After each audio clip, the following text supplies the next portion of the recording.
was a blacksmith by trade. He used to live on his own. She was a little old maid. She was all gristle and bone, just a crone that you might not have fancied yourself. She was not born to attract. She was lined up for the shelf. If it were not for the fact the blacksmith loved her well, he loved her like hell. He used to grunt and sigh, fit to die, but from afar, for he was shy, as blacksmiths often are. She made a meager livelihood from a homemade toffee that she'd sell up and down the neighborhood to a butterscotch and caramel clientele. And optimistically she used to think that she'd get a husband yet. She was far too modest to wink, too proud to be coquette, you bet, 'cause she'd got a squint. She was skinny, she was skint. It never seemed that she, so palpably bizarre, banal, could ever be a femme fatale. Time was no time to spare, and the years passed by as they must. The spinster shivered with despair, and the blacksmith sweated with lust, fit to bust, until one day she went into the church, her simple heart to unclose.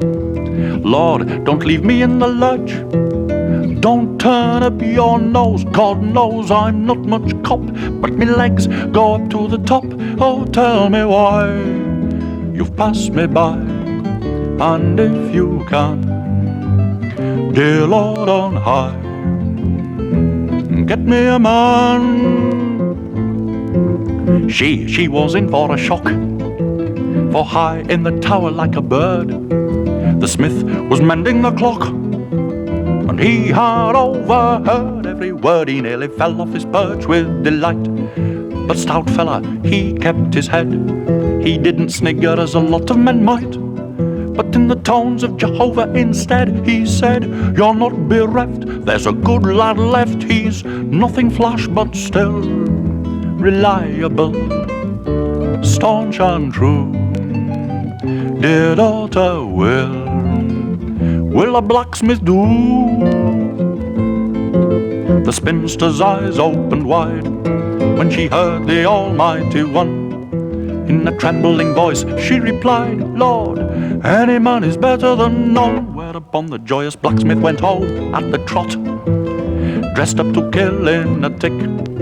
Went and asked her if she'd have him or not, and she said yes damn quick, because she knew her state. It's daft to wait when love is overdue, to miss your cue, delay or demur in answer to a little cri de coeur. This is as much a romance as all of the others that you get, and not so much a song and a dance as Romeo and Juliet, nor as wet because their love didn't go to the head. No call to go berserk. The spinster went up to bed, and the blacksmith went to work. Don't smirk, such loves are few. They were happy, they were true, they knew their heart's desires, as love requires, with no deceits.